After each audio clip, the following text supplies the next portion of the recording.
आगे put the value of A in equation third. Homework हो गया, टेंशन निकाल के आइएगा, नेक्स्ट क्लास में दिखाइएगा मुझे।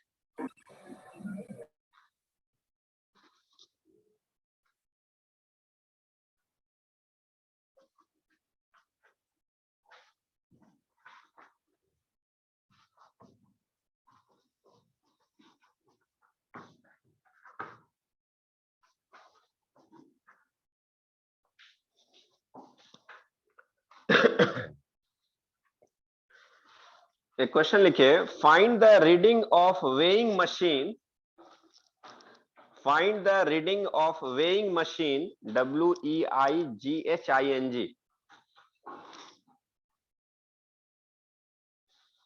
find the reading of weighing machine if the system is in equilibrium, if the system is in equilibrium, अगर कोई सिस्टम क्या है, इक्विलिब्रियम में है।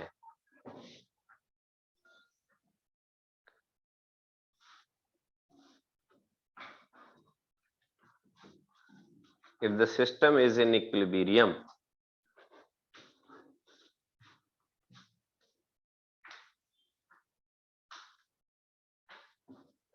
if the system is in equilibrium,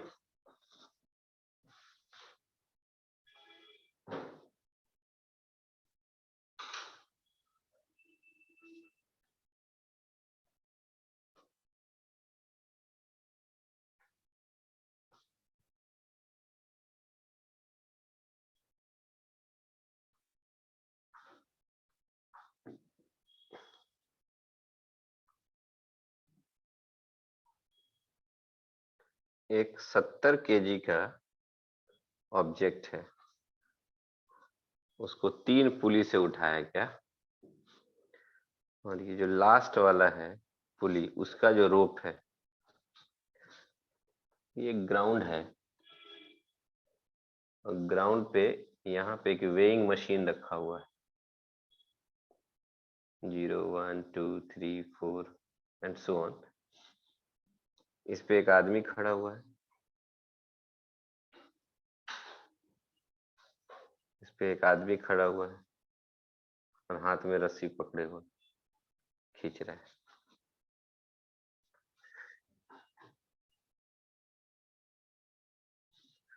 तो इस आदमी का अपना मास है 60 kg।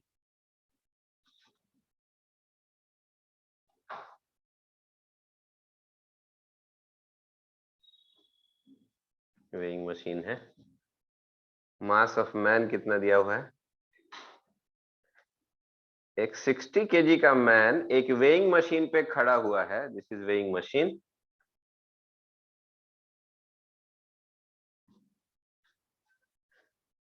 और साथ में एक पुली पकड़े हुआ, एक रोप पकड़े हुआ है, और ये रोप 1 पुली 2 पुली 3 पुली से होता हुआ एक 70 kg के मास को उठाए हुआ है, एक 60 kg का आदमी। तो ये वेइंग मशीन का रीडिंग कितना शो करेगा, मतलब इस आदमी का वजन वेइंग मशीन पे कितना आएगा। सारा सिस्टम इक्विलिब्रियम में है।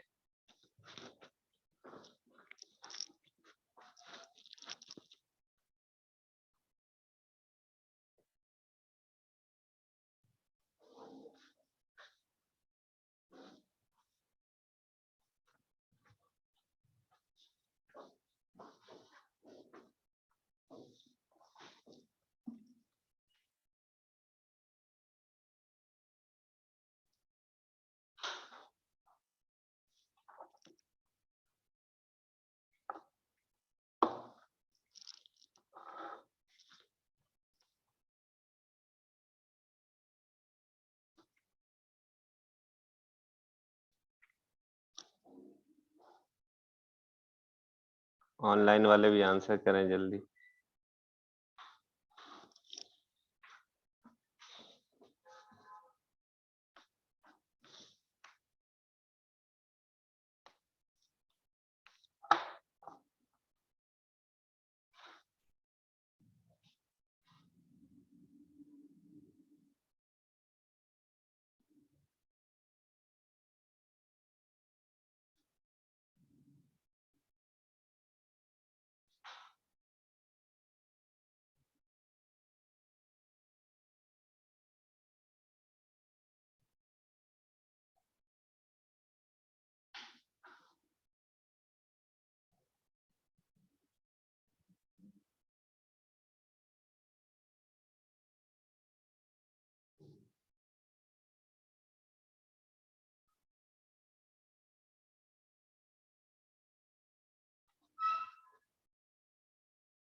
460 न्यूटन अंशिका ने बोला है।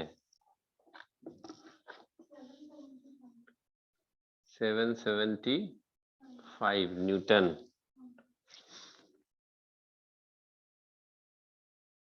सोच लो।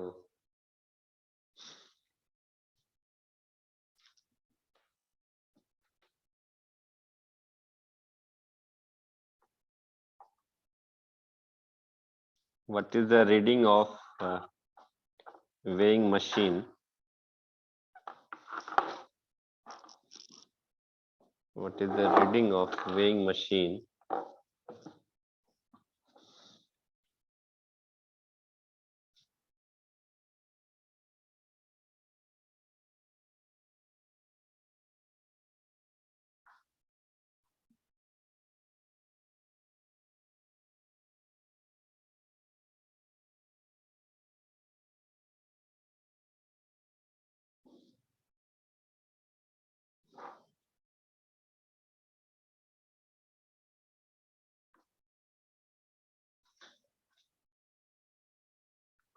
What is the reading of weighing machine?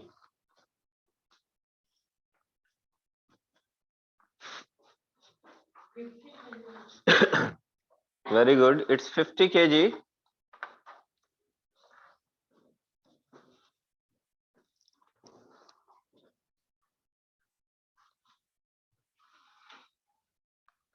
Equilibrium condition में है होल सिस्टम। पूछा what is the reading of weighing machine. इस वेइंग मशीन का रीडिंग कितना होगा, दैट इज द क्वेश्चन।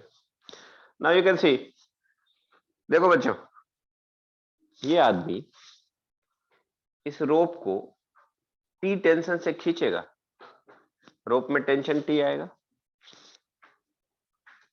यहां भी टेंशन टी होगा रोप में।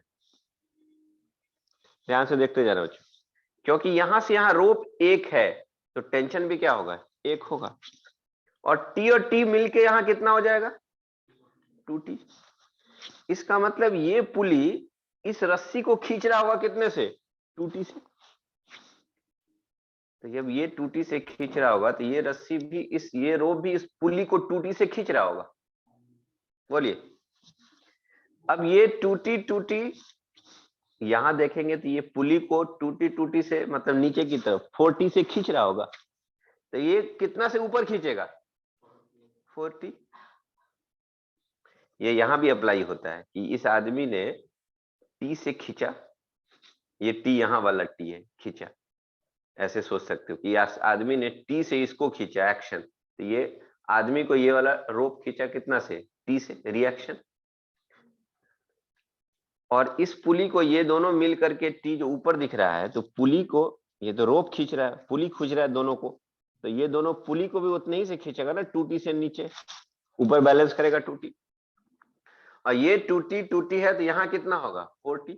ये 4t, ये वाला मास इसको 4t से खींचेगा इधर, तो ये एक्शन है, तो ये वाला भी उसको रिएक्शन उतना ही से खींचेगा ना, 4t। बोलिए, किसी को कोई कंफ्यूजन इसमें, एनी कंफ्यूजन? अगर आप 70 kg मास की बात करो, क्वेश्चन में है the system is in equilibrium. System अगर इक्विलिब्रियम में है, इट मींस सिस्टम के अंदर जितना भी पार्टिकल होगा, उस पार्टिकल, इंडिविजुअल पार्टिकल पे नेट फोर्स क्या होगा, 0 होगा। What you will see. जी गुड आफ्टरनून डॉक्टर साहब। हाँ है क्लास में, आ जाइए, आ जाइए, है ना। तो what you will see, the system is in equilibrium, then free body diagram of 70 kg block.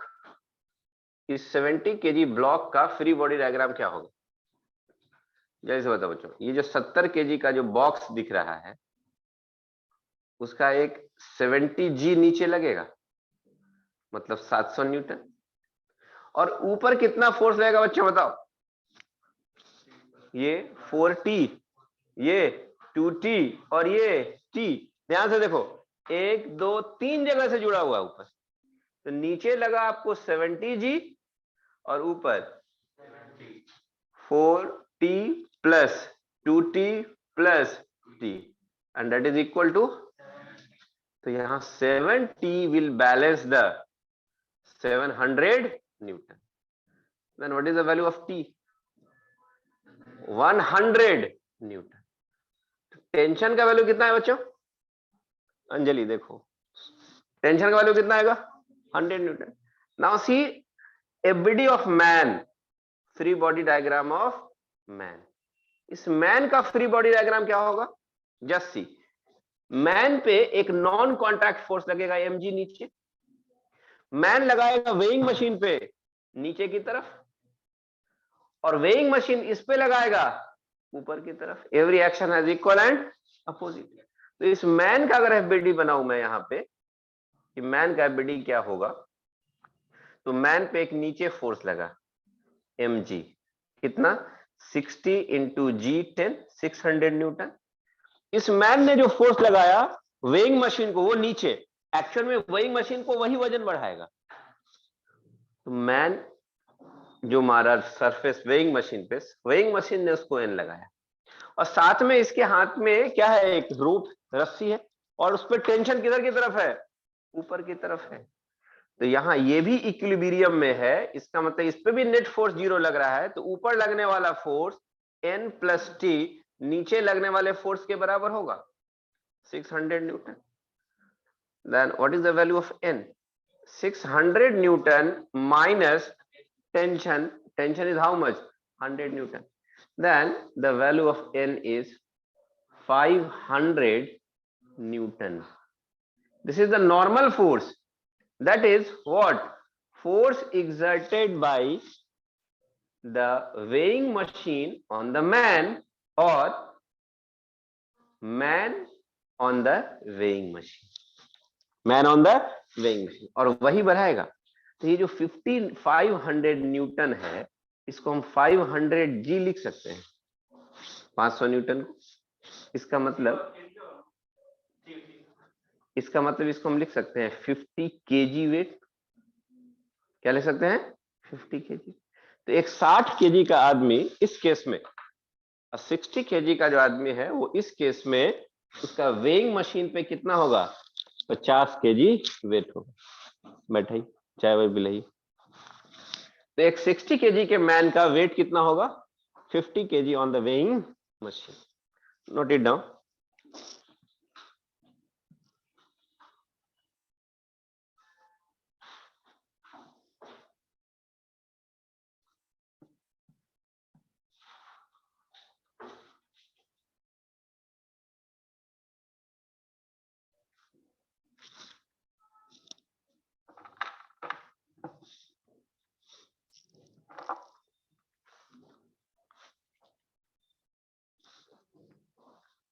और एक क्वेश्चन मैं अभी यहाँ पे ड्रॉ करके जा रहा हूँ, इसको लिखने के बाद वो बनाना है आपको. ठीक है. एक दूसरा क्वेश्चन मैं लिख रहा हूँ, उसका बाद में देखोगे. एक रोप है और उस रोप से कुछ बंदर, मंकी लटके हुए. 1 2 and 3. There are 3 monkeys. एक जा रहा है 2 मीटर पर सेकंड स्क्वायर से ऊपर, एक जा रहा है 2 मीटर पर सेकंड से नीचे, और एक नीचे जा रहा है 1 मीटर पर सेकंड स्क्वायर से.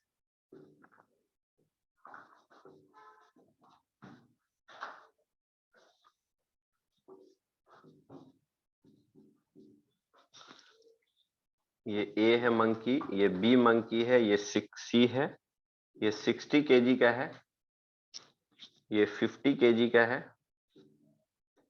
और ये 40 केजी का मंकी है. तीनों मंकी एक ही रस्सी पे चढ़ा हुआ है, रोप पे.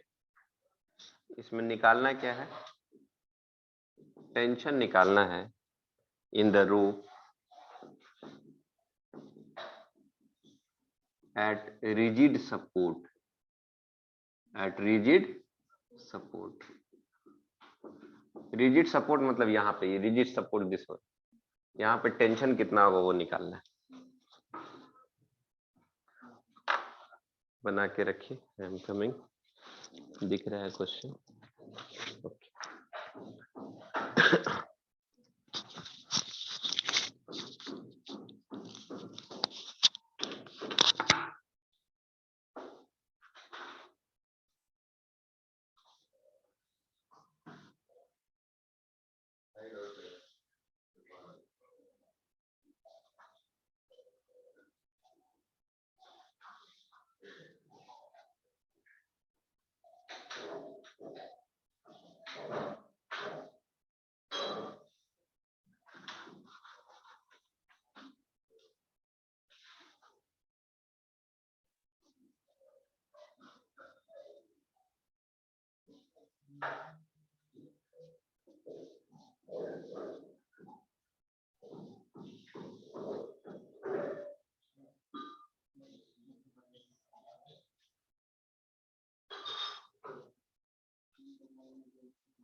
Link.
कितना आया?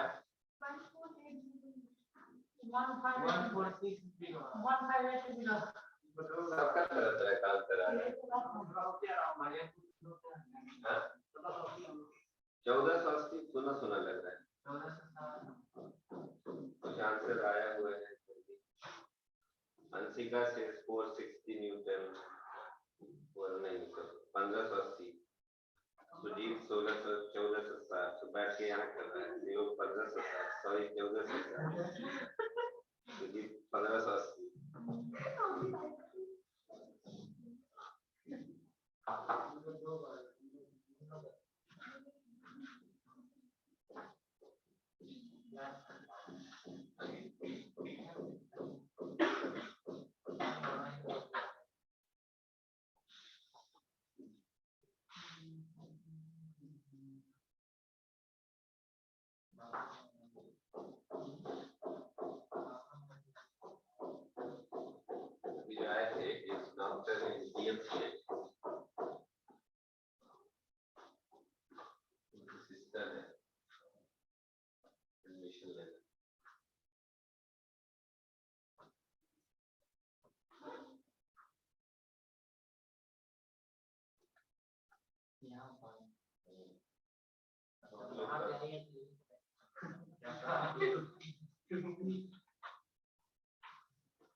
चलिए जल्दी से बताइए अलग अलग आंसर क्यों ले आया? एक ही आंसर आना था।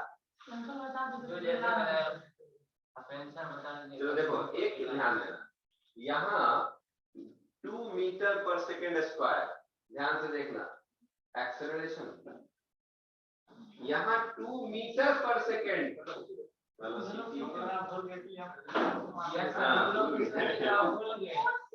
और ये 1 मीटर पर सेकेंड स्क्वायर, ये एक्सेलरेशन।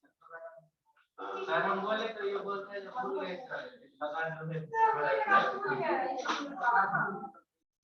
नहीं तो यही कर रहा है एग्जाम में सर, भूल गया होंगे आप है ना।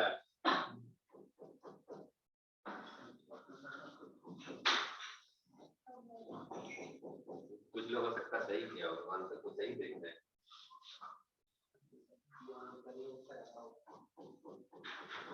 बोलो इस पे क्या क्या फोर्स लगाए? इसका एक अपना वेट लगेगा mg 4g 40g और ऊपर क्या लगेगा टेंशन T1। तो अगर ये रस्सी या ये वाला मंकी को T1 से खींचेगा एक्शन, इसका ये रिएक्शन भी होगा T1।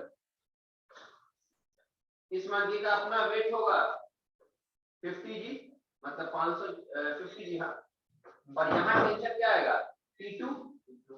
ये वाला T2 से उसको खींचेगा ऊपर की तरफ, तो ये भी ऊपर से नीचे की तरफ खींचेगा T2 से, इसको भी हटा दीजिए। और यहाँ क्या टेंशन होगा T3 और नीचे इसका एक mg लगेगा 60g। तो अगर आप एबीडी बनाओगे तो what you will C free body diagram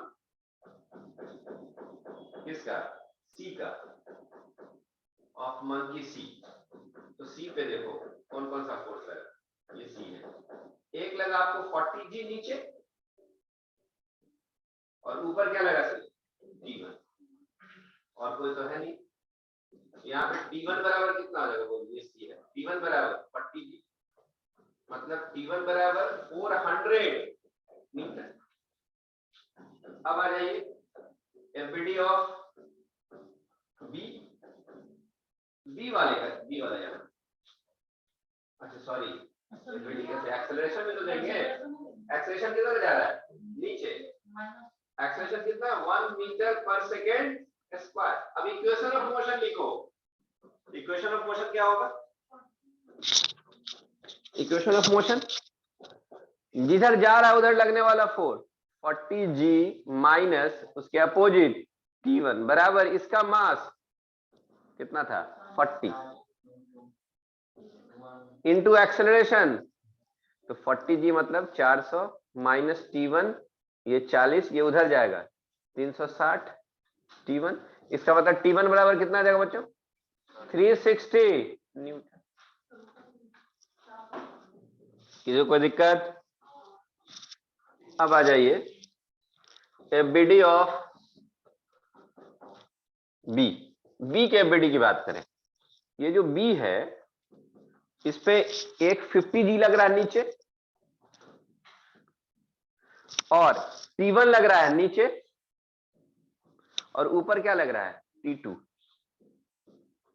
इसका मास कितना है 50 kg और ये जा कहां रहा है, एरो कहां था नीचे, नीचे किस वेलोसिटी से 2 मीटर पर सेकेंड कांस्टेंट वेलोसिटी से। एक्सेलरेशन क्या होगा 0, 2 मीटर पर सेकेंड से जा रहा है, acceleration dv by dt constant velocity maintain किया हुआ है। तो अब बोलो जिधर जा रहा है उधर लगने वाला फोर्स 50g माइनस और कौन सा है T1 भी है ना, 50g प्लस T1 नीचे माइनस उसके अपोजिट T2 बराबर इसका मास 50 इंटू एक्सेलरेशन ए, और ये एक्सेलरेशन कितना बच्चों 50 इंटू 0 है दैट इज इक्वल टू 0। तो ये 50g मतलब 500